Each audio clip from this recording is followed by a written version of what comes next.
Hello, welcome to Native Yoga Center. My name is Todd McLaughlin.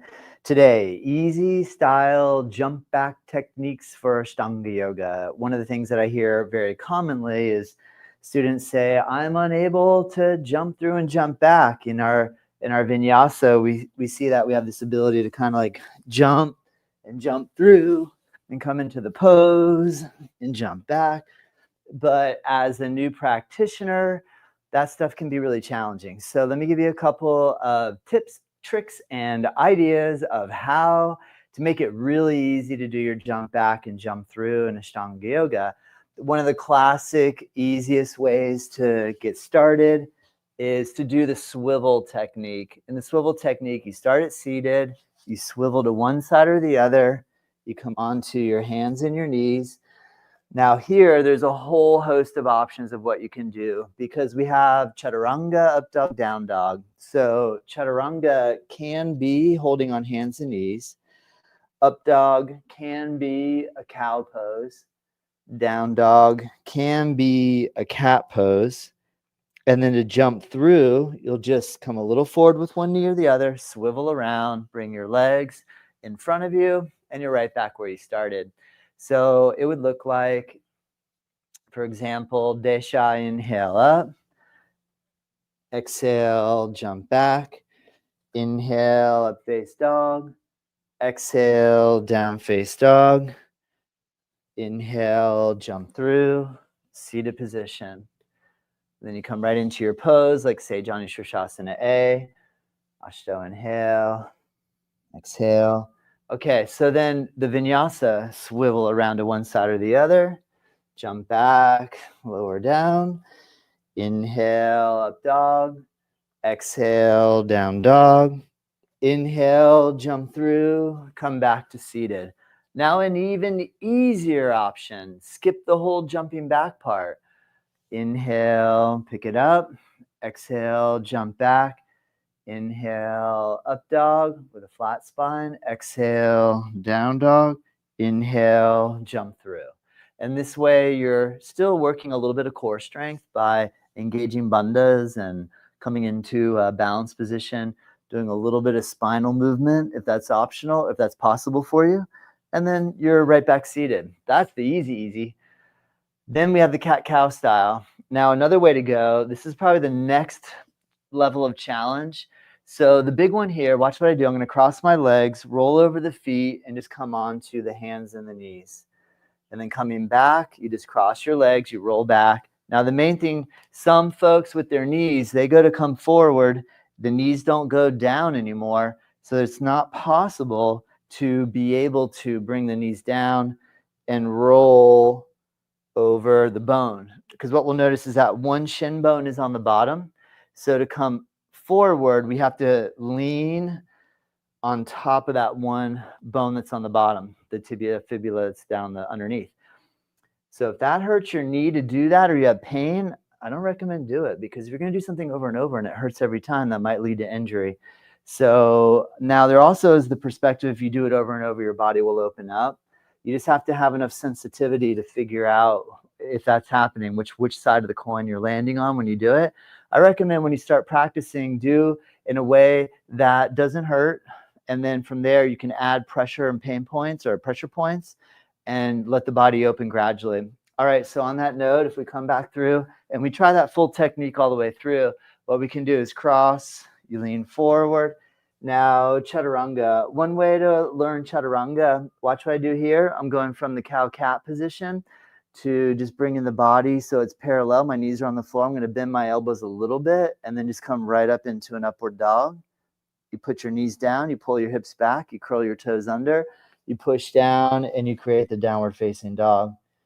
And then to come back through reverse order, you just come down on your knees, you cross one leg on top of the other, you walk your hands back, you roll over the shin, and you bring your both legs in front of you. So let me show you that a couple times with a little bit of momentum. Cross, roll, hands, knees, easy style chaturanga, little bend, push, up dog, exhale, down dog, come down on knees, cross legs, rock back, legs together. Voila, you're right where you started. Good. So these are like some simple techniques, and you can get infinitely creative with other ways to do it. There's a whole bunch of ways you can get from here. So really what we have to focus on is that we're trying to get from kind of like in boat pose, where you have this ability to balance on your hips, where you have your legs crossed from here. Now another way we can go is I'm going to pull my feet in. My knees are in the air. I'm going to lean forward, put my hands on the ground. Now, usually what everybody wants to do is come forward and move the hands. So the way we start to really challenge this and progress, the idea is don't move the hands. So watch, I'm going to cross, put feet down, hands on ground. This is hard to do. So I know if you're just new to this, you might say, I can't do that.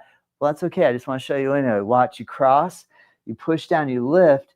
And then the trick is to try to get your feet back through without lifting your hands so that you can come back into your low push-up position. Low push-up position, another great way to do it. Let's use the swivel effect, but now I'm going to add in the cobra. So watch, I'm going to go to the first method, swivel, come around, touch knees down, now come all the way down onto the belly, all the way down onto the belly. All the way down, lightly touch your chin, and from here, cobra or upward dog. Down dog. Now you can always utilize cat or down dog. And then to come back through, it's just the classic swivel your legs around and you're right back where you started. So what you'll notice is that the first piece of the puzzle is to figure out, what am I going to do with the legs in relation to the front to back?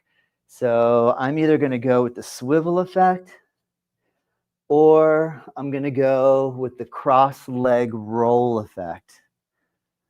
Okay, now once you have that figured out, okay, I figured out what I can do and what my knees can handle. The next thing to do is to determine, how am I going to do my chaturanga? Am I going to avoid bending the elbows altogether? Because sometimes we have students who have you might have a shoulder issue, you might have an elbow tendonitis, golfer's elbow, tennis elbow issue. You might have wrist pain, you might have a broken wrist, broken hand. There's a whole bunch of things that people come in with. So with that being said, that's why maybe you would choose to only do a straight arm version. And watch on this one, I'm going to do a straight arm version of going into up dog and a straight arm version of going into down dog. So this way we just kind of avoid or don't do the bending of the elbow. Now, a joke my teacher used to say, avoidance is not the solution. And I agree with him, because, you know, if you have a challenge point and you avoid dealing with it, then that's not always the best solution. If you have a problem, it's often good to address the problem.